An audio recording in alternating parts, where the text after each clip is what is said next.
Isang mainit na likido. Iyon ang unang naramdaman ni Ara. Isang biglaang pag-init sa pagitan ng kanyang mga hita, na sinundan ng pamilyar na pakiramdam ng pamamasa. Hindi. Hindi maaari. Napatigil siya sa gitna ng kanyang isasagot. Ang mga salita ay naglaho sa kanyang isipan. Ang nakangiting mukha ng EA manager sa kanyang harapan ay unti-unting lumabo, naging isang mansa ng kulay sa paningin niyang nanlalabo. Ang lahat ng tunog sa conference room ay tila humina, napalitan ng malakas na dagundong ng kanyang puso sa loob ng kanyang dibdib. Diyos ko, huwag po ngayon. Huwag po dito. Ito na lang ang natitirang pag-asa niya. Ang huling disenteng damit na meron siya, isang puting blouse at ang beige na slacks na paulit-ulit na niyang isinuot sa 3 magkakasunod na interview sa linggong ito. Ang Alcantara Group of Companies. Ito na ang pinakamalaki. Ang huling baraha niya. Ingla Santos. Okay ka lang ba? Ang tanong ng isa sa mga panelist ang nagpabalik sa kanya sa realidad. Napalunok siya, naramdaman ang panunuyo ng kanyang lalamunan. Pilit siyang umiti, isang ngiting alam niyang mukhang pilipit at desperado. Okay lang po, ma'am. Pasensya na po. Pero hindi siya okay. Bawat segundo na nakaupo siya sa silyang iyon ay parang isang pagpapahirap. Pakiramdam niya ay nakikita ng lahat ang nangyayari. Pakiramdam niya, ang kahihiyan ay kumakalat na parang tinta sa puting papel, dahan-dahang bumabakat para makita ng buong mundo. Sa kanyang isipan, umalinggaw ang sarili niyang boses kaninang umaga, habang nakatitig sa salamin sa ng gusali. Kaya mo to, Ara. Para sa pamilya. Para sa mga utang. Galingan mo. Pero ngayon, ang tanging gusto niya ay lamunin siya ng lupa. Biglang bumukas ang pinto ng conference room. Isang matangkad na lalaki ang pumasok. Lahat ng nasa loob ng silid, kasama na ang 3 panelist na kanina lang ay parang mga haring nakatingin sa kanya, ay biglang napatayo sa isang iglap. Sir Kian. Ang hangin sa silid ay tila nagbago. Naging mas mabigat, mas seryoso. Hindi man lang umiti ang lalaki. Ang mga mata nito ay matalas, parang kayang-kayang basahin ang pinakatatago mong sikreto. Nakasuot ito ng isang perpektong itim na suit na tila sumisigaw ng kapangyarihan at yaman. Siya si Kian Alcantara. Ang CEO. Ang hari ng imperyong ito. At ang mga mata niyang iyon, matapos libutin ang buong silid, ay huminto sa kanya. Kay Ara. 1 segundo. 2 segundo.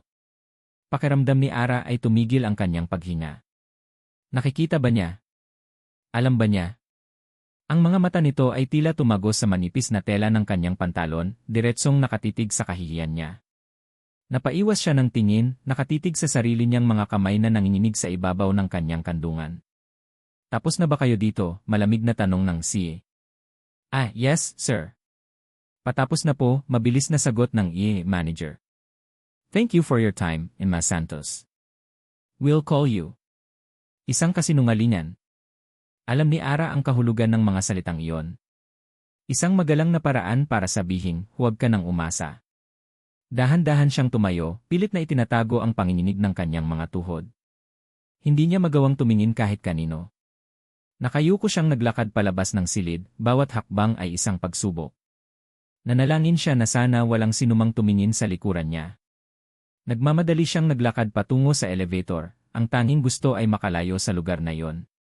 Nang bumukas ang pinto ng elevator, halos mapatalon siya sa tuwa nang makitang walang laman ito. Mabilis siyang pumasok at pinindot ang para sa ground floor. Pero bago pa man tuluyang sumara ang pinto, isang kamay na nakasuot ng mamahaling relo ang biglang humarang dito. Bumukas muli ang pinto. At pumasok si Kian Alcantara. Napatigagal si Ara. Sa dinami-dami ng tao sa gusaling ito, bakit siya pa? Ang hangin sa loob ng maliit na espasyo ay biglang naging siksik at hindi niya mahinga. Tahimik lang silang dalawa. Ang tanging maririnig ay ang mahinang tunog ng elevator habang bumababa. Hindi makatingin si Ara. Nakatitig lang siya sa mga numero sa itaas ng pinto, pinapanood ang pagbaba nito. 15-14 na. 13. Gusto na niyang maiyak. Gusto na niyang sumigaw.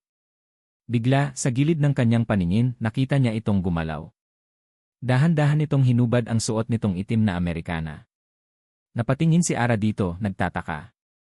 Hindi nagsalita si Kian Alcantara. Seryoso pa rin ang mukha. Walang emosyon. Walang awa, pero wala ring pangungutya. Inilahad nito ang Amerikana sa kanya. Napakurap si Ara, hindi maintindihan.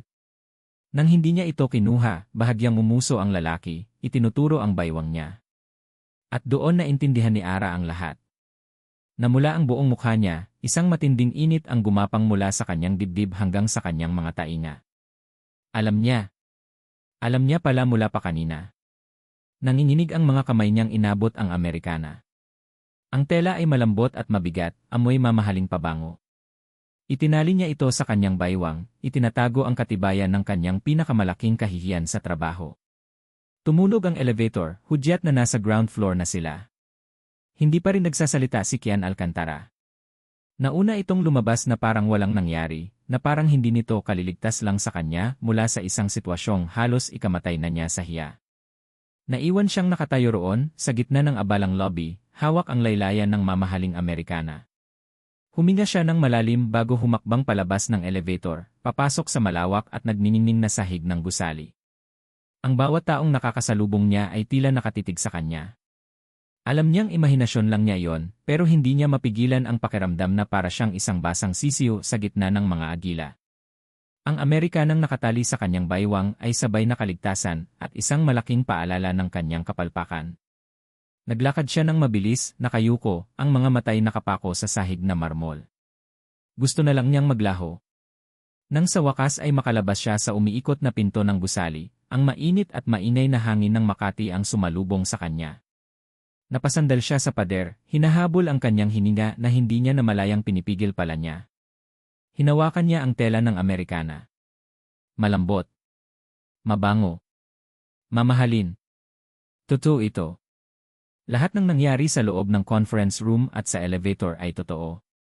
Hindi siya makapaniwala. Ang isang Kian Alcantara, isang bilyonaryo na tila hindi man lang alam na may mga taong tulad niyang nabubuhay, ay hindi lang napansin ang kanyang nakakahiyang sitwasyon, kundi gumawa pa ng paraan para tulungan siya sa paraang tahimik at desente. Walang sinabi. Walang tanong. Walang tingin ng panghuhusga. Sa loob ng siksikang bus pauwi sa Quezon City, habang nakatingin sa mga naglalakihang gusali na unti-unting naiiwanan, bumalik ang lahat ng bigat sa kanyang dibdib. Ang pagkabigo. Ang mga bayarin na naghihintay sa bahay. Ang mukha ng kanyang ina na umaasa. Bigo na naman siya. Pero sa gitna ng lahat ng iyon, sa gitna ng kanyang pagluluksa sa isa na namang nawalang oportunidad, isang imahe ang paulit-ulit na bumabalik sa kanyang isipan. Ang seryosong mukha ni Kian Alcantara. Ang mga mata niyang hindi mo mabasa. Ang kamay niyang nag-abot sa kanya ng Amerikana. Pagdating sa kanyang maliit na kwarto, maingat niyang tinanggal ang Amerikana sa kanyang baywang at inilatag ito sa kanyang kama. Ang itim na tela ay tila isang anino mula sa ibang mundo, isang bagay na hindi nababagay sa lumanyang silid. Ito ay isang bagay mula sa mundo ni Kian Alcantara. Isang mundong hindi niya kailanman magiging bahagi. Pero ang may-ari nito ang lalaking iyon ay gumawa ng isang bagay na hindi niya maintindihan. Isang bagay na hindi niya alam kung paano susuklian. Isang bagay na nag-iwan sa kanya ng isang malaking tanong. Napatitig siya sa kawalan, ang bigat ng kahihiyan ay napalitan ng isang nakakabinging pagkalito. Sino ka ba talaga, Kian Alcantara? Nakatayo si Kian sa likod ng salaming pader ng kanyang opisina sa pinakatuktok ng Alcantara Tower, hawak ang isang baso ng whiskey. Sa ibaba, ang mga ilaw ng Makati ay parang isang kumot ng mga bituin na kanyang pag-aari. Ito ang kanyang kaharian. Isang mundong binuo niya sa pamamagitan ng lohika, kontrol at walang awang desisyon. Dito, lahat ay sumusunod sa kanyang utos. Lahat ay may presyo. Lahat ay may solusyon. Pero sa loob ng 3 araw, isang imahe ang paulit-ulit na sumisira sa perpektong kaayusan ng kanyang isipan. Hindi ang mansa sa beige na pantalon. Hindi ang pamumula ng mukha nito sa hiya. Kundi ang mga mata. Mga matang puno ng takot, pero sa likod ng takot na iyon, mayroong isang bagay na matagal na niyang hindi nakikita sa mga tao sa paligid niya, isang matigas na determinasyon. Isang uri ng dignidad na kahit ang matinding kahihiyan ay hindi kayang sirain. Nakita niya kung paano ito pilit nang umiti sa mga panelist. Nakita niya ang panginginig ng mga kamay nito, pero ang likod nito ay nanatiling tuwid. Amara Ara Santos. Nabasa niya ang pangalan sa resume na ipinadala sa kanya bago ang final interview. Magaling ang mga grado. Galing sa isang unibersidad na hindi kasing prestihiyoso ng iba, pero puno ng papuri mula sa mga dati nitong propesor. May potensyal. Pero hindi lang iyon ang dahilan. Biglang may kumirot sa kanyang alaala. Isang saglit na imahe. Ang tunog ng mga gulong na dumudulas sa basang kalsada. Ang pakiramdam ng kawalan ng kontrol. Ang pakiramdam ng pagiging inutil habang ang isang taong mahalaga sa kanya ay nasa panganib. Napapikit siya ng mariin at iwinaksi ang alaala. Hindi. Ito ay iba. Ang nangyari kay Emma Santos ay isang problemang kaya niyang ayusin. At inayos niya. Ang Amerikana ay isang simpleng solusyon. Isang praktikal na kilos. Ngunit ang pagpupumilit niyang isipin na praktikal lang ang lahat ay isang kasinungalingan at alam niya yon. May kung anong humatak sa kanya sa babaeng iyon. Isang interes na hindi niya naramdaman sa loob ng maraming taon. Kinuha niya ang kanyang cellphone at tinawagan ang pinuno ng EEC. Ricardo, anya, ang boses ay malamig at walang emosyon. Yung huling aplikante kanina sa conference room. Amara Santos. Yes, Sir Ken. May problema po ba? Hire her, maikling utos ni Ken. Narinig niya ang pag-aalinlangan sa kabilang linya. Pero, sir, base sa evaluation ng panel, hindi po siya ang... I don't care about the panel score, putol ni Ken, ang boses ay bahagyang tumigas. I saw her resume. She's qualified. At nakita ko kung paano niya hinawakan ang sarili niya under pressure. I want her in the marketing department. Make it happen. Masusunod po, sir. Ibinaba ni Kian ang tawag. Tumingin siyang muli sa syudad sa ibaba. Isang maliit at pamilyar na ngiti ang sumilay sa kanyang mga labi. Ito ang gusto niya. Ang mag-utos at ang mundo ay susunod. Ang problema ay naayos na. Si Amara Santos ay magtatrabaho na para sa kanya. Kinabukasan, habang nasa kalagitnaan siya ng isang pulong, pumasok ang kanyang sekretaryang si Elena at nag-abot ng isang maliit na papel. Ena Amara Santos Online 2. How to return your coat. Isang bahagyang pagtaas ng kilay ang tanging reaksyon ni Kian. Itinaas niya ang isang kamay para patigilin ang nagsasalitang finance head. Excuse me, anya sa mga kasama sa pulong, bago pindutin ang telepono. Elena. Sir, nasa linya po si Emma Santos. Nais daw po niyang malaman kung paano isasauli ang Amerikanan niyo. Pinakawalan ni Kian ang isang mahinang buntong hininga na tila ba ito ay isang maliit na abala. Pero sa loob-loob niya may isang kakaibang kasiyahan. Hindi siya nagkamali. Ang babae ay may integridad. Tell her to keep it, utos niya. And inform her she starts on Monday. I send mo ang official job offer sa email niya ngayon din. Yes, sir. At Elena, dagdag niya bago ibaba ang tawag. Gusto kong malaman ang reaksyon niya. Makalipas ang 1 minuto, kumatok muli si Elena sa pinto. Sumenya si Kian na pumasok ito. Sir, bulong nito, wala po siyang sinabi. Narinig ko lang po siyang huminga ng malalim. Tapos, pagkatapos ng mga 10 segundo, sinabi niya po, okay po. Salamat. Bago niya ibinaba. Napatango si Kian, itinatago ang ngiti. Nai-imagine niya ito. Ang pagkabigla. Ang katahimikan. Ang pagproseso sa isip na ang trabahong akala niya ay nawala na ay nasa kanya na pala. Ang laro ay nagsimula na. Lunes. Unang araw ni Ara Santos. Hindi ito pinahalata ni Kian pero alam niya. Alam niya kung anong oras ito dumating. Alam niya kung saang cubicle ito itinalaga. Pinanood niya ito saglit sa CCTV monitor sa kanyang opisina, isang maliit na pribilehiyo ng pagiging hari. Nakita niya ang pagiging seryoso nito habang inaayos ang kanyang mga gamit. Bago magtanghalian, gumawa siya ng isang tawag sa pinagkakatiwalaan niyang florist. I need a bouquet, anya. Something big. Ridiculously big. Yung mapapalingon ang lahat ng tao sa opisina. Delivered to Amara Santos, Marketing Department, Alcantara Tower. No card. Ang pagbibigay ng bulaklak ay isang galaw na kasing lumana ng panahon pero epektibo pa rin. Lalo na kung ito ay isang misteryo.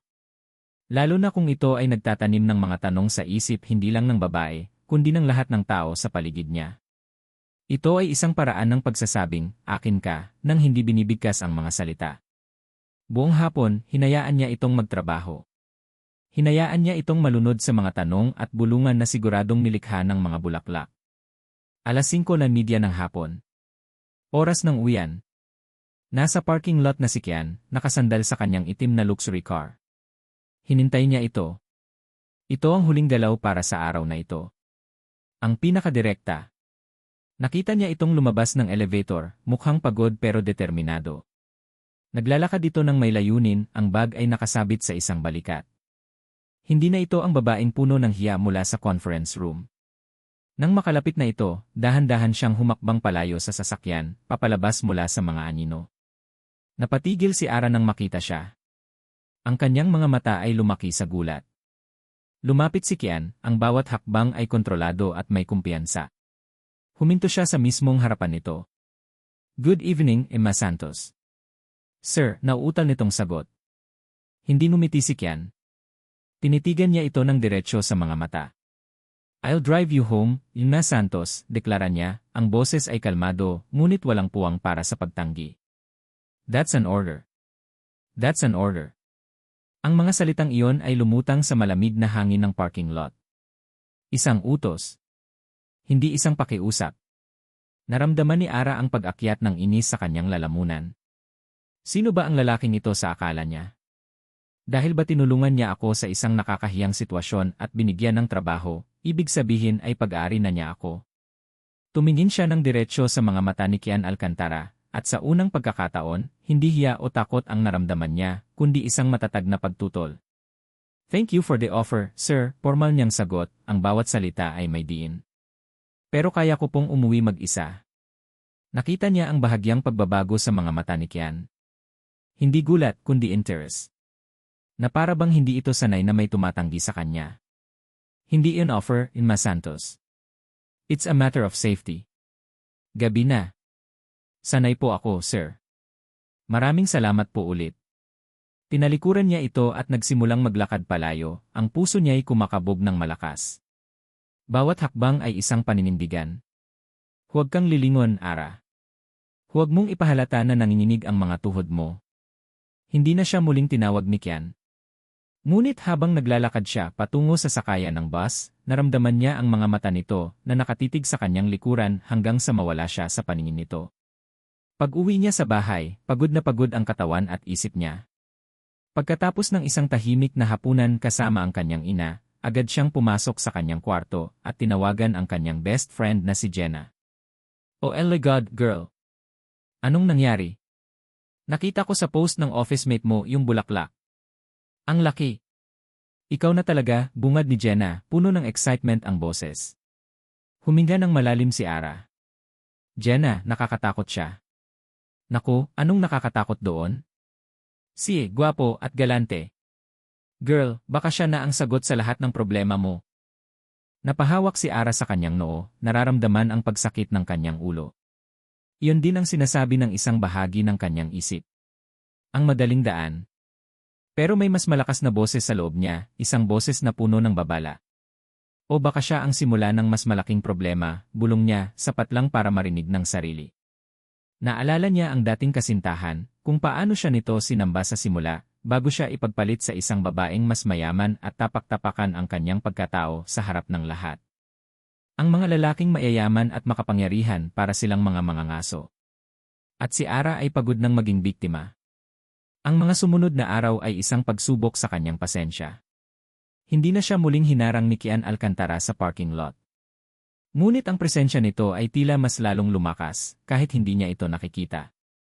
Isang araw, sa kalagitnaan ng abalang oras ng tanghalian, isang delivery man ang pumasok sa kanilang opisina, bit-bit ang napakaraming paper bag mula sa isang mamahaling restaurant. Inilapag nito ang mga pagkain sa isang bakanteng lamesa. Delivery po para sa marketing department, sponsored Ila de Sius office. Lahat ng kanyang mga katrabaho ay nagsigawan sa tuwa at pasasalamat. Ngunit nang buksan ni Ara ang paper bag na may pangalan niya, bukod sa masarap na pagkain, may isang maliit na puting card sa ibabaw nito. Eat well.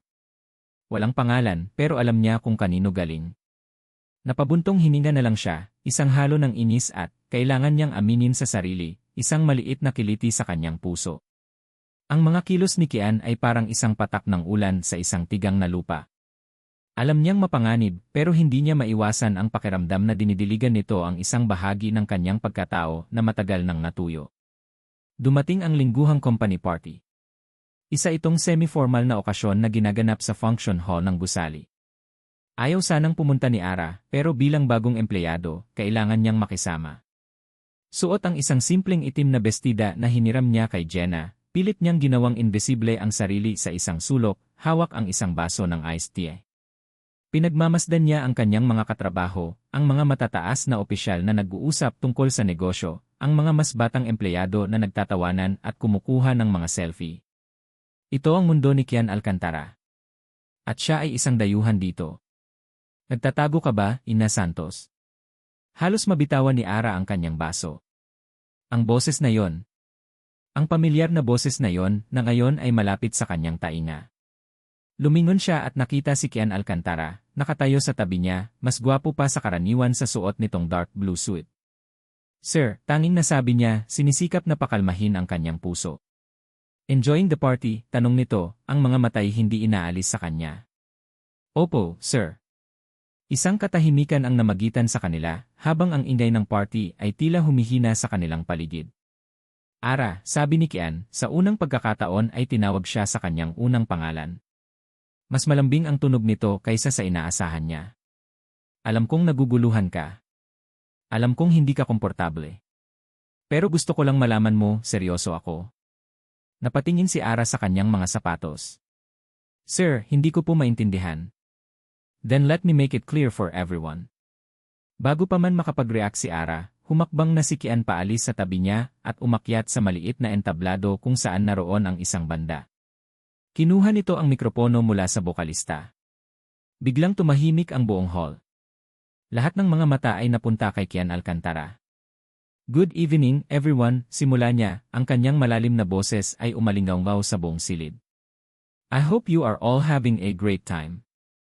Thank you for your hard work this week. Isang magalang na palakpakan ang sumunod. I won't take much of your time, pagpapatuloy niya. Just want to take this opportunity to make something clear, so we can put all the rumors to rest. Naramdaman ni Ara ang pagbilis ng kanyang pulso. Hindi. Huwag mong sabihin. Tumingin si Kian sa direksyon niya. Ang kanilang mga mata ay nagtagpo sa gitna ng daan-daang tao. I'm sure napansin niyo na may mga bulaklak, may mga lunch delivery, sabi ni Kian, isang bahagyang ngiti ang sumilay sa kanyang mga labi. Gusto ko lang pong ipaalam sa inyong lahat na ako ang may gawa noon. Isang bulungan ang kumalat sa buong hall. And I want to let everyone know, dagdag ni Kian, ang boses ay mas matatag at malinaw, that I am seriously courting one of our newest and brightest employees. Enna Amara Santos. Para siyang binuhusan ng nagyelong tubig. Ang bulungan ay naging isang malakas na hiyawan at tawanan. Lahat ng tao, lahat ng mukha ay lumingon sa kanya. Ang mga kamera ng cellphone ay biglang naitutok sa kanya. Pakiramdam niya ay hubad na hubad siya sa gitna ng entablado. Nakatayo siyang parang isang estatwa, hindi makagalaw, hindi makahinga. Ito ang ginawa niya. Itinulak niya si Ara sa gitna ng spotlight, sa isang posisyong hindi na niya matatakasan. Isang posisyong hindi na niya maitatanggi. Mula sa isang sulok ng silid, isang babae na may suot na eleganteng pulang damit ang nagmamasid sa lahat. Si Isabel Vicencio, ang Vice President for Marketing. Hindi siya nakangiti. Ang kanyang mga mata ay matalim habang nakatitig kay Ara, at pagkatapos ay kay Kian na nasa entablado. Isang malamig at puno ng kalkulasyon na tingin ang gumuhit sa kanyang perpektong mukha, isang tingin na nangangako ng gulo. Ngunit hindi ito nakita ni Ara. Ang tanging nakikita niya ay ang mukha ni Kian Alcantara, na nakatitig pa rin sa kanya mula sa entablado, na may ekspresyong nagsasabing, checkmate. Ang anunsyo ni Kian ay parang isang bombang sumabog sa gitna ng party. Pagkatapos ng gabing iyon, si Ara ay naging sentro ng atensyon. Ang bawat kilos niya ay binabantayan. Ang bawat pag-uusap ay tila may kasamang bulungan. Ngunit isang bagay ang nagbago. Kian gave her space. Walang nang mga bulaklak na kasing laki ng tao. Walang nang bigla ang lunch deliveries.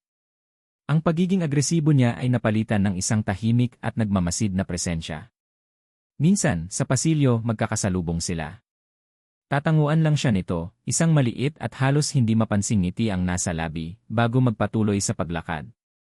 Ang pagbabagong iyon ay mas lalong nakapagpagulo sa isip ni Ara. Mas madaling kalabanin ang isang aroganteng si, kaysa sa isang lalaking tila nag-aalok ng pasensya. Isang Biyernes ng hapon, habang nag-aayos na siya ng gamit para umuwi, tumunog ang telepono sa kanyang desk. Marketing, Ara speaking. Ara. Ang boses ni Kian. Napaupo siya ng tuwid. Gusto sana kitang imbitahan mag-dinner bukas ng gabi. Pero hindi sa isang mamahaling restaurant. May pag-aalinlangan sa boses nito, isang bagay na hindi pa niya narinig mula dito. Sa bahay. Gusto kang makilala ng mama ko. Natigilan si Ara. Ang nanay niya. Bakit? I understand if you say no, mabilis na dagdag ni Kian, na para bang inaasahan na niya ang pagtanggi. Masyado yatang mabilis. I'm sorry, Ashu. Sige, putol ni Ara, nagulat kahit siya sa sarili niyang sagot. Isang sandali ng katahimikan ang sumunod. Talaga? Opo, sabi ni Ara, mas matatag na ngayon. Siguro ito na ang pagkakataon para makita niya kung sino ba talaga ang Kian Alcantara sa likod ng kanyang kapangyarihan. Siguro kailangan niyang harapin ito ng isang beses para malaman kung dapat ba siyang tumakbo o manatili. Okay, sabi ni Kian, at narinig ni Ara ang hindi maitatagong saya sa boses nito. Okay, great. Susunduin kita bukas. 7 o'clock. Kinabukasan, gaya ng napag-usapan, dumating si Kian sa tapat ng kanilang eskinita. Ngunit sa pagkakataong ito, hindi ito nakasakay sa kanyang itim na luxury car. Isang simpleng itim na RC ang dala niya at siya mismo ang nagmamaneho. Nakasuot lang ito ng isang simpleng polo shirt at maong. Mukha siyang normal. Ang biyahe papunta sa mansyon ng mga Alcantara sa isang eksklusibong subdibisyon ay tahimik. Ngunit hindi ito iyong tipo ng katahimikan na nakakailang. Para itong isang paghina bago ang isang mahalagang sandali. Ang bahay nila ay mas malaki pa sa inaasahan ni Ara. Ngunit ang bumungad sa kanila sa pinto ay hindi isang mayordoma, kundi isang eleganteng babae na may malambing na ngiti. Kian, Hijo, sabi nito bago bumaling kay Ara. Ang mga mata nito ay mainit at mapag-imbita. And you must be Ara. I'm Eliza, Kian's mom. It's so wonderful to finally meet you. Walang bahid ng pagmamataas. Walang tingin ng pagsusuri mula ulo hanggang paa. Tanging isang tunay na pagbati. Ang hapunan ay simple at masarap. Si Eliza ang nagluto. Sa kanilang pag-uusap, nalaman ni Ara ang tungkol sa pagkabata ni Kian, ang mga kalokohan nito, ang mga pangarap nito bago nito pamunuan ang kumpanya. Nakita niya kung paano ito tumingin sa kanyang ina, puno ng pagmamahal at respeto. Hijo, I like this girl, sabi ni Eliza kay Kian habang nagkakape sila sa sala, na para bang wala si Ara doon. Napangiti lang si Kian, isang ngiting abot hanggang sa kanyang mga mata. Isang ngiting na yun lang nakita ni Ara. Nang ihatid siya ni Kian pauwi, huminto sila sa tapat ng kanilang bahay. Pinatay niya ang makina ng sasakyan. Sa dilim sa loob ng kotse, tanging ang ilaw mula sa post sa labas ang nagsisilbing liwanag. Salamat sa pagsama sa akin ngayong gabi, sabi ni Kian, ang boses ay mahina. Salamat din, napakabait po ng mama ninyo, sagot ni Ara. Tumingin si Kian sa labas ng bintana sa mga simpleng bahay sa kanilang lugar. Hindi laging madali ang buhay dito sa taas, Ara. Minsan-minsan nakakapagod maging si Kian Alcantara. Sa unang pagkakataon, nakita ni Ara ang isang siwang sa kanyang baluti. Isang bakas ng pagiging vulnerable. Isang pag-amin ng kahinaan. Dahan-dahan itong lumingon sa kanya. Ang mga mata nito ay seryoso, puno ng isang emosyong hindi pa niya nakikita dati. Alam kong natatakot ka sa akin, bulong nito. Alam kong may dahilan kung bakit ka laging handang tumakbo palayo. Pero hindi ako tulad niya. Nagulat si Ara. Paano niya nalaman? Hindi ko alam kung sino siya o kung anong ginawa niya sa'yo, pagpapatuloy ni Kian, pero nakikita ko sa mga mata mo. Ang takot na yon. Dahan-dahan itong inilapit ang mukha sa kanya. Hindi ito biglaan. Hindi ito agresibo. Para itong humihingi ng permiso sa bawat milimetrong pagitan nila. Hindi umalis si Ara. Hindi siya umiwas. At sa ilalim ng mapusyaw na ilaw ng poste, ang mga labi ni Kian Alcantara ay dahan-dahang dumampi sa kanyang mga labi. Ito ay isang halik na hindi nag-aangkin. Hindi ito isang halik na puno ng pagnanasa. Ito ay malambot, magalang, at puno ng isang pangakong hindi binibigkas. Isang halik na nagsasabing, hihintayin kita. Nang maghiwalay ang kanilang mga labi, nanatili silang magkalapit, ang kanilang mga hininga ay nagsasalubong. Si Ara, na laging handang ipagtanggol ang kanyang sarili, ay naramdaman ang unti-unting pagguho ng mga pader na matagal niyang itinayo sa paligid ng kanyang puso. Tinitigan siya ni Kian ng diretsyo sa mata, ang kanyang boses ay isang taimtim na pakiusap. Please give me chance to prove I'm different. Please give me chance to prove I'm different. Ang mga salitang iyon, kasama ang alaala ng kanilang unang halik, ay umalingaw sa isip ni Ara sa loob ng isang linggo. Nagpasya siya. Ibibigay niya ang tsansang iyon. Sa unang pagkakataon sa loob ng maraming taon, naramdaman ni Ara ang pag-usbong ng pag-asa. Ang takot ay naroon pa rin, isang aninong laging nakabuntot, ngunit ngayon ay may kasama na itong kaba, isang masayang kaba na matagal na niyang hindi naramdaman. Ang kanilang relasyon ay dahan-dahang namukadkad. Nag-uusat sila sa telepono tuwing gabi. Minsan, sinusundo siya ni Kian pagkatapos ng trabaho, at kakain sila sa isang simpleng karinderya na paborito ni Ara, malayo sa mga matang mapanghusga ng mundo nila sa opisina. Sa mga sandaling iyon, hindi siya si Kian Alcantara, ang CA. Siya lang si Kian. At si Ara ay hindi lang isang empleyado. Siya si Ara. Dalawang taong unti-unting nakikilala ang isa't isa. Isang araw, kinausap siya ni Kian. May malaking product launch ang kumpanya sa Biyernes. Isang event para sa media at mga investors. Gusto kong ikaw ang maging date ko. Pero, Kian, hindi ako bagay sa mga ganoong event, mabilis na sagot ni Ara, bumabalik ang kanyang self-doubt. Hinawakan ni Kian ang kanyang kamay. Bagay ka kahit saan, Ara. Lalo na kung nasa tabi kita. Ang mga salitang iyon ay sapat na para pawiin ang kanyang mga pag-aalinlangan. Dumating ang gabi ng Biyernes. Sinundo siya ni Kian. Suot ni Ara ang isang simpleng pero eleganteng navy blue na bestida na tinulungan siyang piliin ni Jenna. Nang makita siya ni Kian, natigilan ito saglit. You look... Nawalan ito ng sasabihin bago ngumiti. You look beautiful, Ara. Pagpasok nila sa grand ballroom ng isang 5-star hotel, lahat ng mga mata ay napunta sa kanila. Ngunit sa pagkakataong ito, hindi naramdaman ni Ara ang hiya. Hawak ang braso ni Kian, habang ang kamay nito ay nakapatong sa kanyang baywang, naramdaman niya ang isang bagay na bago, kumpiyansa. Ipinakilala siya ni Kian sa mga business partners, sa mga board members, hindi bilang empleyado niya, kundi, this is Ara. Simple. Direkta. Puno ng paggalang. Sa unang pagkakataon, naramdaman niyang kabilang siya. Ladies and gentlemen, to formally start our program, let's all welcome on stage, the brilliant mind behind our new marketing campaign, our Vice President for Marketing, Ima Isabel Vicencio. Pumalakpak si Ara kasama ng lahat, isang ngiti ang nasa kanyang mga labi. Tumingin siya sa entablado, handang makita ang babaeng nasa likod ng kanilang tagumpay. Isang matangkad at napakagandang babae ang lumakad papunta sa gitna ng entablado, suot ang isang nagliliyab na pulang bestida. Kumikislap ang mga alahas nito sa ilalim ng mga ilaw. Ngumiti ito sa mga manonood, isang ngiting perpekto at puno ng kumpiyansa. At nagsalita ito. Sa unang salita pa lang na lumabas sa bibig nito, ang ngiti sa mukha ni Ara ay naglaho. Ang boses na yon. Ang pamilyar at nakakakilabot na boses na yon. Ang boses na gumising sa lahat ng kanyang mga bangungot.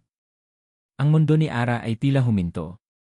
Ang palakpakan, ang musika, ang mga boses sa paligid niya ay biglang nawala. Ang tanging nakikita niya ay ang babae sa entablado.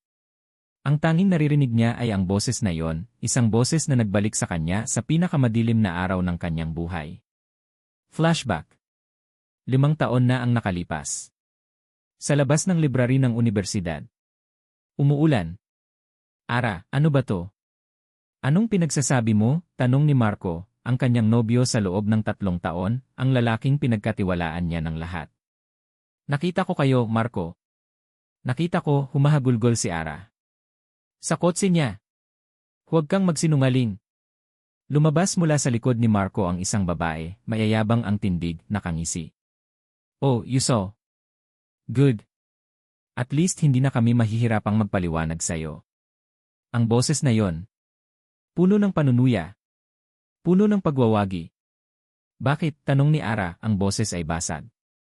Bakit, Marco? Lumapit ang babae kay Marco at ipinulupot ang braso dito. Isn't it obvious? I can give him everything. And you? Anong maibibigay mo? Pangarap. Pangarap lang ang kaya mong ibigay, Amara. Humarap ito kay Ara, ang mga matay puno ng pangmamaliit. Tingnan mo nga ang sarili mo. Look at what you're wearing. You're pathetic. Si Marco, he's destined for greater things. At hindi ka kasama doon. Bawat salita ay parang isang punyal na tumatarok sa kanyang puso. Isabel, tama na, sabi ni Marco, ngunit walang lakas sa kanyang boses. Ngumisi lang si Isabel. Bakit? Nagsasabi lang ako ng totoo. Ahas ka kasing trying hard, Amara. Trying to climb a world you don't belong in. But don't worry, I'll take good care of Marco. Now, if you'll excuse us. Tinalikuran siya ng dalawa, magkahawak kamay, iniwan siyang mag-isa, basang-basa sa ulan, durog na durog ang pagkatao. Iyan ay flashback. Ara. Are you okay? Ang boses ni Kian ang nagpabalik sa kanya sa kasalukuyan. Napakurap siya. Nanginginig ang buong katawan niya. Ang mukha niya ay namumutla, at malamig na pawis ang tumatagaktak sa kanyang noo. Ang pangalan niya ay. Hirap niyang sabi. Si Isabel. Yes. She's our ye for marketing. Magaling siya, di ba? Sabi ni Kian, walang kamalay-malay. Isabel. Ang pangalan ay parang lason sa kanyang dila. Hindi. Hindi maaari. Sa lahat ng tao sa mundo, bakit siya pa? Ang multo ng kanyang nakaraan, ang babaeng sumira sa kanya, ay narito. Sa harap niya. At nagtatrabaho para sa lalaking nagsisimula ng ayusin ang kanyang nawasak na puso. Kailangan kong pumunta sa CA, bulong ni Ara, at bago pa man makasagot si Kian, mabilis na siyang tumalikod at halos takbuhin ang daan palabas ng ballroom. Pumasok siya sa pinakamalapit na comfort room at sumuka sa lababo. Nanginginig niyang binuksan ang gripo at hinilamusan ang kanyang mukha. Tumingin siya sa salamin. Ang nakita niya ay hindi ang babaeng puno ng kumpiyansa na pumasok sa hotel kanina, kundi ang basang sisiw na umiiyak sa ilalim ng ulan 5 taon na ang nakalipas. Bumukas ang pinto ng CA. Pumasok si Isabel Vicencio, ang kanyang pulang bestida ay tila apoy sa puting paligid. Huminto ito sa likuran niya, tinitingnan ang refleksyon niya sa salamin. Ang ngiti nito ay kasing lamig ng yelo. Well, sabi nito, ang boses ay dahan-dahan at puno ng panunuya. Look what the cat dragged in. Amara Santos. Humarap si Ara, ang galit ay nagsisimulang pumalit sa kanyang takot. Long time no see, Amara. Or should I say? Ara. Itinaas ni Isabel ang isang perpektong kilay. Akalain mo nga naman, sa lahat ng lugar, dito pa kita makikita. Ahas ka pa rin pala tulad ng dati. Umaakyat sa kung sino-sinong mayaman. Ang mga salita, pamilyar at masakit, ay tumama sa kanya ng buong lakas. Nanginginig ang boses ni Ara, ngunit pinilit niyang tumayo ng tuwid. Anong ginagawa mo dito? Ngumisi si Isabel. Isang ngising puno ng pagwawagi, tulad ng ngisi nito 5 taon na ang nakalipas. I'll work here, sagot nito, na para bang iyon ang pinakahalatang bagay sa mundo. Lumapit ito sa kanya, ang boses ay naging isang mapanganib na bulong. And Kian? He's mine. Always has been. At sisiguraduhin kong hindi mo siya makukuha, tulad ng hindi mo nakuha si Marco. You are nothing but a temporary distraction. At sisirain kita ulit, Ara. Watch me. Ang biyahe pa uwi pagkatapos ng product launch ang pinakatahimik na sandali na pinagsamahan nila ni Ara. Nakatitig lang ito sa labas ng bintana, hindi umiimik. Ang babaeng masaya at puno ng kumpiyansa na kasama niya kanina ay biglang naglaho, napalitan ng isang estrangherong malamig at malayo. Ara, may problema ba? Tanong ni Kian, hindi na matiis ang katahimikan. Umiling lang ito. Pagod lang ako. Alam ni Kian na hindi lang iyon. May nangyari sa pagitan ng pag-alis nito papuntang siya at pagbalik nito. Isang bagay na biglang nagpatayo muli sa mga pader na unti-unti na niyang ginigiba. Ngunit hindi niya ito pinilit. Hinayaan niya itong bumaba ng sasakyan na may daladalang isang mabigat na katahimikan. Sa mga sumunod na araw, ang distansya ay lalong lumaki. Hindi na nito sinasagot ang mga tawag niya sa gabi. Ang mga reply nito sa text ay laging maikli, okay lang, busy sa work, sige. Sa opisina, iniiwasan siya nito. Kung magkakasalubong sila, isang pilit na ngiti at mabilis na tango lang ang ibinibigay nito bago magmadaling lumayo. Nagsimulang mainis si Kian.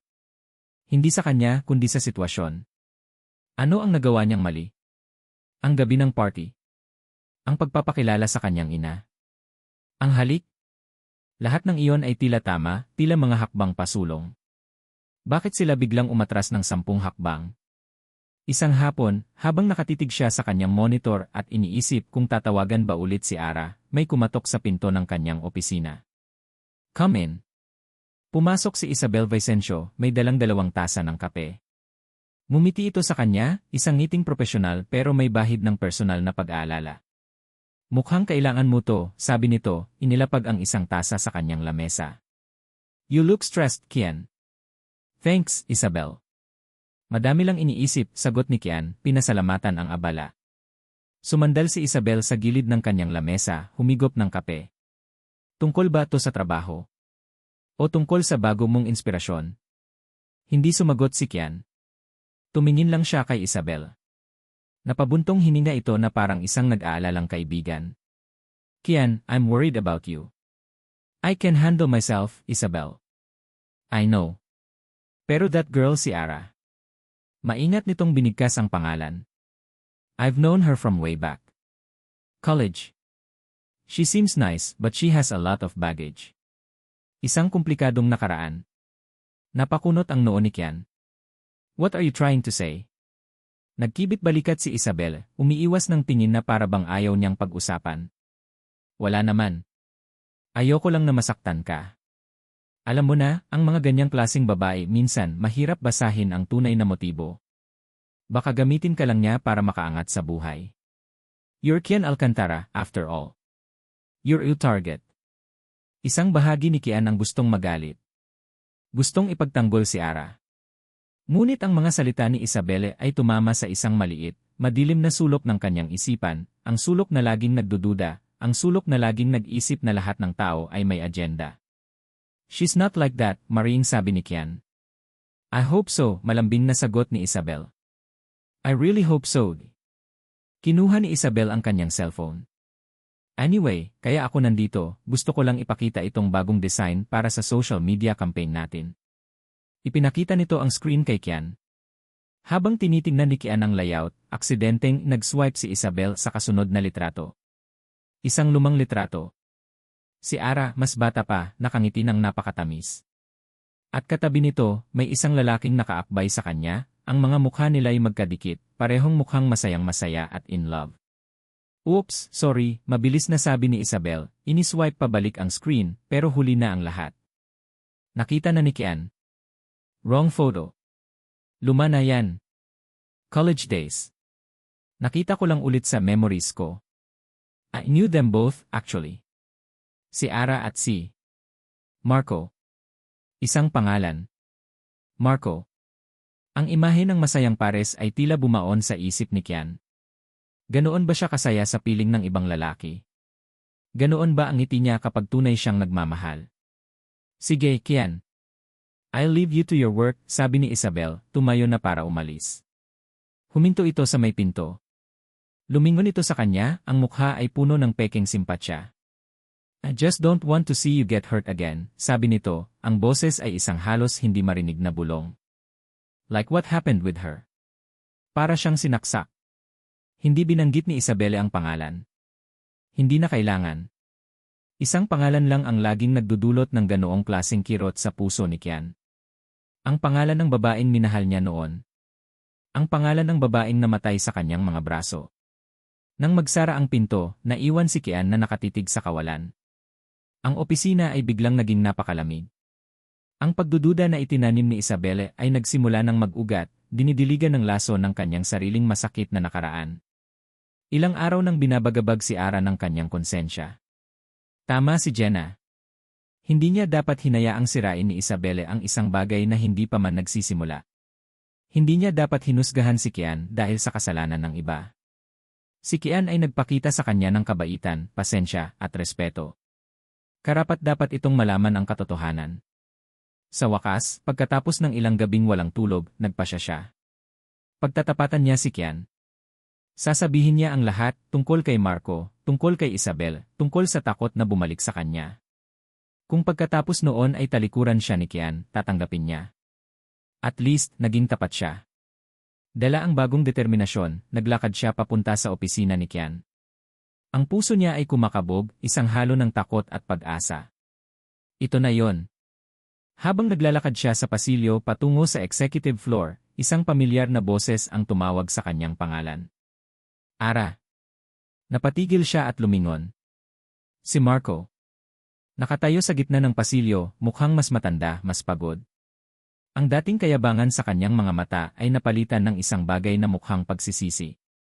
Anong ginagawa mo dito? Malamig na tanong ni Ara. Ang lahat ng determinasyon niya ay biglang nanghina, napalitan ng lumang sakit. Ara, please. Kailangan nating mag-usap, sabi ni Marco, humakbang palapit. Nalaman kong dito ka nagtatrabaho. Sinadya talaga kita. Ara, I'm so sorry. Sa lahat ng ginawa ko. Umiling si Ara, umatras. Wala na tayong dapat pag-usapan, Marco. 5 taon na ang nakalipas. Pero hindi ako mapakali. Araw-araw, pinagsisisihan ko ang ginawa ko. Si Isabel ginamit niya lang ako, Ara.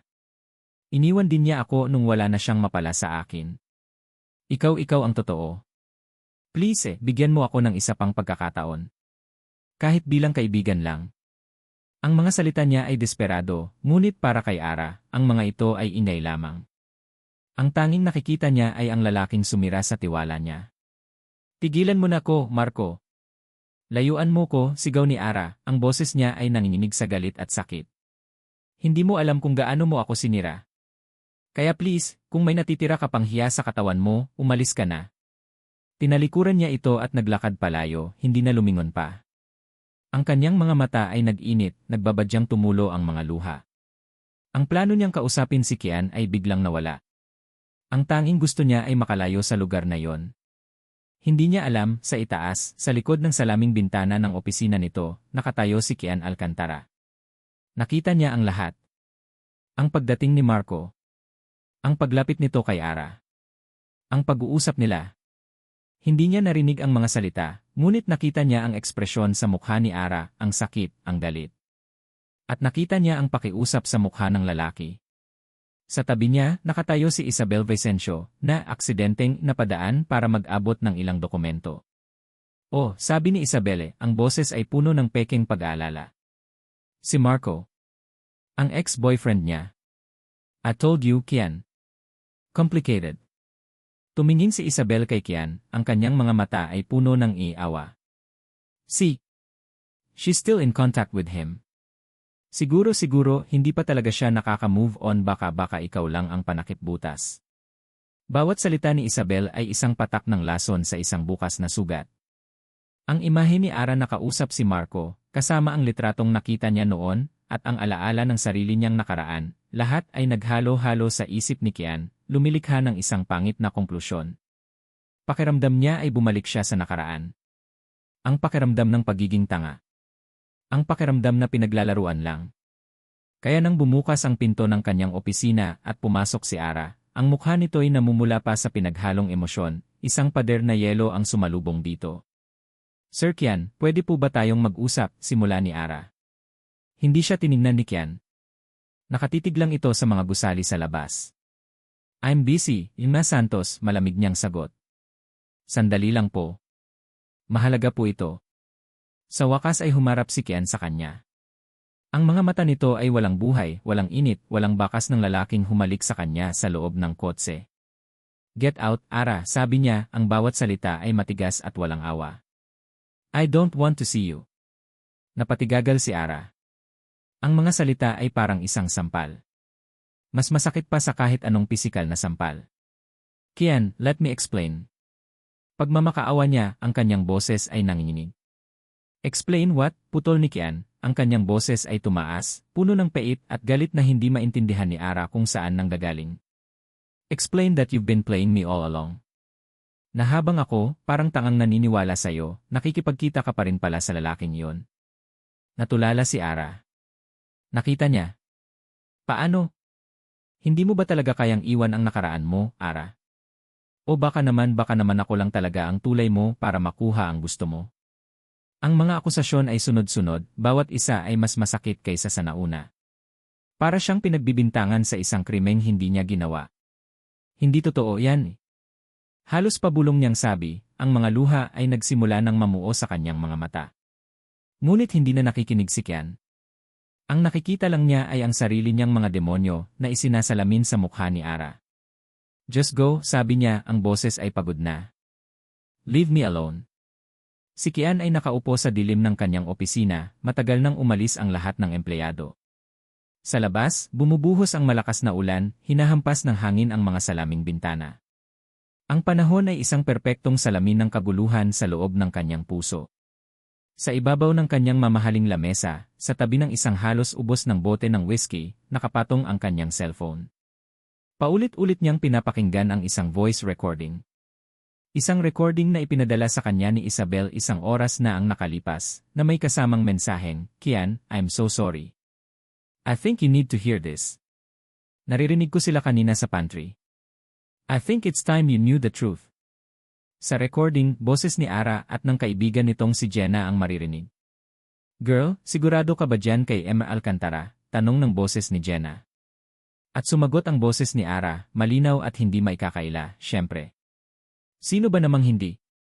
Ito na yung chance, Jen. Isang malaking opportunity. Kailangan kong samantalahin to, ayokong isipin ng mga tao na ginagamit ko lang siya, pero let's be practical. Mahalaga siya sa akin, Jen, para sa future ko. Bawat salita ay parang isang suntok sa kanyang sikmura.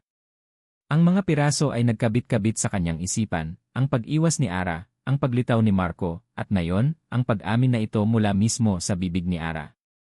Ginamit lang siya.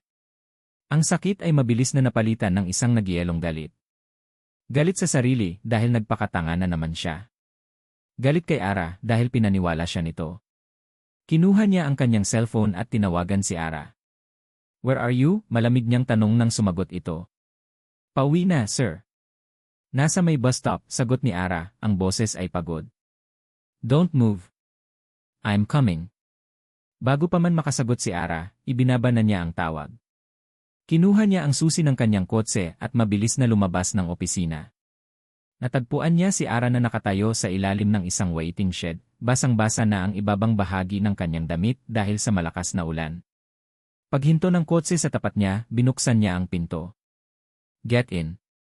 Sumakay si Ara, nanginginig sa ginaw at marahil sa kaba. Walang nagsalita habang umaandar sila. Ang tanging maririnig ay ang malakas na pagbuhos ng ulan at ang humahagibis na windshield wipers. Huminto si Kian sa isang madilim at tahimik na bahagi ng daan sa tabi ng isang parke. Pinatay niya ang makina. Kian, anong ing? Hindi na niya pinatapos si Ara. Kinuha niya ang kanyang cellphone at pinindot ang play. Ang boses ni Ara at ni Jenna ay muling umalingaw sa loob ng sasakyan, mas malinaw at mas masakit sa gitna ng katahimikan. Kailangan kong samantalahin to. Mahalaga siya sa akin, Jen, para sa future ko. Nang matapos ang recording, ibinato ni Kian ang cellphone sa dashboard. Ang tunog ng pagtama ng plastik ay parang isang putok ng baril sa loob ng kotse. Humarap siya kay Ara, ang kanyang mga mata ay nag-aapoy sa galit. Is this you, Ara? Is this who you really are? Sigaw niya, ang boses ay basag sa pinaghalong sakit at pagkasuklam. Isang malaking opportunity. Ganoon lang ba ako sa'yo? Isang hagdanan para makaahon ka sa buhay mo. Nakita niya ang gulat at sakit sa mga mata ni Ara. Nakita niya itong umiling, ang mga labi nito ay naghihiwalay ngunit walang salitang lumalabas. No wonder you were talking to your ex-boyfriend. Baka naman dalawa kaming pinagsasabay mo. Baka may porsyento pa siya kapag nakuha mo na ang gusto mo sa akin. Ang mga akusasyon ay mabibigat at marurumi, ngunit hindi niya mapigilan ang sarili. Gusto niyang manakit. Gusto niyang iparamdam dito ang sakit na nararamdaman niya. Si Ara ay nakatitig lang sa kanya, at sa ilalim ng madilim na ilaw mula sa labas, nakita ni Kian ang isang bagay na nagpabago sa lahat. Ang sakit sa mga mata nito ay dahan-dahang naglaho. Napalitan nito ng wala. Isang blangkong ekspresyon. Isang malamig na pagtanggap. Ang mga luha na kanina pa namumuo sa mga mata nito ay dahan-dahang tumulo sa kanyang mga pisngi, humahalo sa tubig ulan sa kanyang mukha. Paano? Paano niya sasabihin ang salitang sorry kung sinira niya ang lahat? Paano siya magsisimula? Isang linggo ang lumipas. Araw-araw, dumarating siya. Si Kian Alcantara. Hindi ito bumababa ng kotse. Hindi ito pumapasok sa coffee shop. Araw-araw, sa parehong oras sa hapon, ipinapark niya ang kanyang SUV sa kabilang kalsada. At doon lang siya. Nakaupo sa loob. Nagmamasid. Sa unang araw, inisip ni Ara na nagkataon lang. Sa pangalawang araw, nagsimula siyang kabahan. Sa pangatlong araw, alam na niya. Hindi niya ito pinapansin. Patuloy lang siya sa kanyang trabaho. Ngunit ang presensya nito sa kabilang kalsada ay isang malaking batong nakadagan sa kanyang dibdib. Isang hapon, hindi na niya natiis. Pagkatapos ng kanyang shift, sa halip na umuwi, tumawid siya ng kalsada at kumatok sa bintana ng sasakyan ni Kian. Dahan-dahang bumaba ang salamin. Nakita niya si Kian. Mukha itong pagod. May mga namumuo ng bigote at balbas. Ang dating makapangyarihang siyu ay mukhang nawawala. Bakit ka nandito, Kian? Tanong ni Ara, ang boses ay kalmado ngunit may bigat. Hindi agad sumagot si Kian. Tinitigan lang siya nito, ang mga mata ay puno ng isang emosyong hindi niya mabasa. Pagsisisi. Lungkot. Pag-asa. Because I was a fool, sa wakas ay sabi nito, ang boses ay bahagyang paos. And I'm hoping you'd give a fool second chance to learn how to love properly. Hindi umimik si Ara. Hinintay niya. Nalaman ko ang lahat, Ara, pagpapatuloy ni Kian. Ang tungkol sa recording. Ang tungkol kay Isabel. Ang tungkol sa kasinungalingan niya. I'm sorry. Walang sapat na salita para sabihin kung gaano ako nagsisisi. Tumango si Ara. Alam ko. Nagulat si Kian. Paano mo nalaman? Tumawag ang mama mo, simpleng sagot ni Ara. Ikinuwento niya ang lahat. Sinabi niyang sinisante mo si Isabel. Isang katahimikan ang muling namagitan. Hindi ko hinihingi ang kapatawaran mo, Ara, sabi ni Kian, ang boses ay puno ng sinseridad.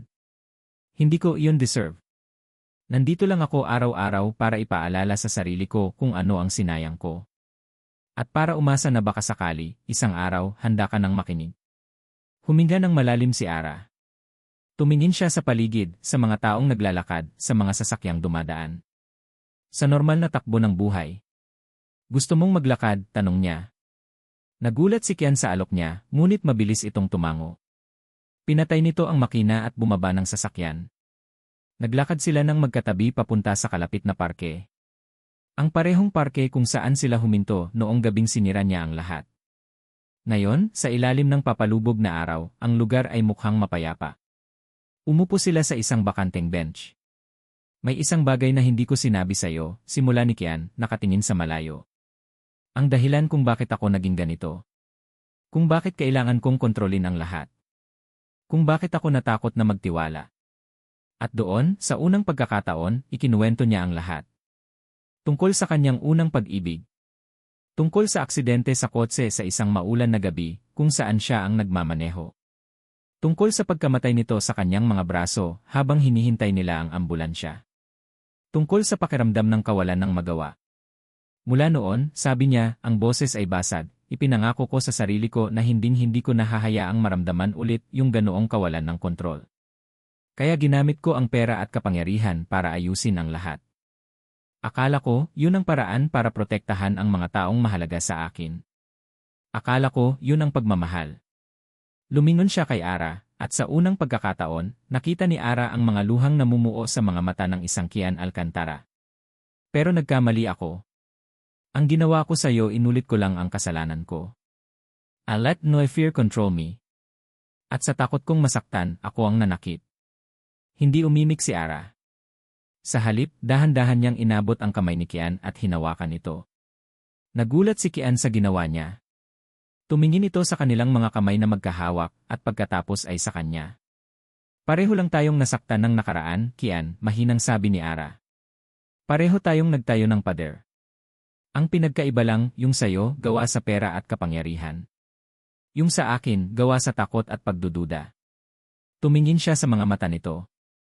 Hindi madaling magpatawad. At mas lalong hindi madaling magtiwala ulit. Pero siguro hindi naman kailangang maging madali. Isang maliit na ngiti ang sumilay sa mga labi ni Ara. Mag-umpisa tayo sa kape. Sa coffee shop ko. Bilang customer. Walang utos. Walang special treatment. Kape lang. Tumawa si Kian, isang tunay at magaan na tawa. Ang bigat sa kanyang mga balikat ay tila unti-unting nababawasan. Deal, sabi niya. Hindi nila binitawan ang kamay ng isa't isa. Tumayo sila at nagsimulang maglakad pabalik, magkatabi, sa ilalim ng kulay kahel na langit. Walang mga pangakong binitiwan. Walang mga granding deklarasyon. Ang naroon lang ay 2 taong puno ng pilat, 2 taong sinira ng kanilang mga nakaraan, ngunit sa wakas ay natagpuan ang lakas sa isa't isa para harapin ang kinabukasan. Ang kanilang kwento ay hindi isang perpektong fairy tale. Ngunit ito ay totoo. At para sa kanila, iyon ang pinakamahalaga sa lahat. Ito ang simula pagkatapos ng wakas. Narrator's voice-over. Ang tunay na pag-ibig ay hindi tungkol sa perpektong simula, kundi sa pagbangon mula sa mga pagkakamali, sa paghilom ng mga sugat, at sa pagpili na magsimulang muli ng magkasama. At dito nagtatapos ang kwento ni Ara at Kian. Maraming salamat sa inyong walang sawang pagsubaybay at pakikinig.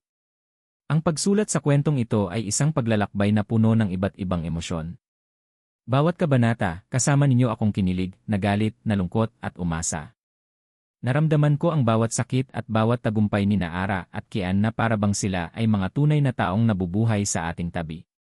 Sa ating buhay, lahat tayo ay may kanya-kanyang mga sugat at pilat mula sa nakaraan.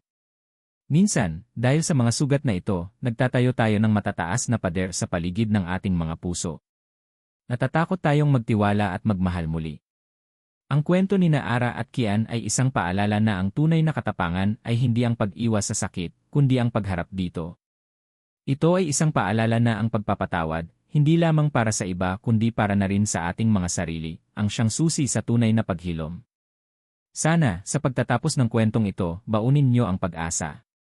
Pag-asa na kahit gaano kadilim ang ating nakaraan, laging may liwanag na naghihintay. Pag-asa na ang tunay na pag-ibig ay hindi perpekto, ngunit ito ay matyaga, mapagpatawad, at laging handang magsimulang muli. Hanggang sa muli nating pagkikita sa susunod na kwento. Kung may aral o damdamin kayong nais ibahagi mula sa paglalakbay ni Ara at Kian, huwag kayong mag-atubiling iwanan ito sa comment section sa ibaba. Nais kong marinig ang inyong mga saloobin. Muli, mula sa kaibuturan ng aking puso, maraming salamat. Kwentong Pusong Sugatan.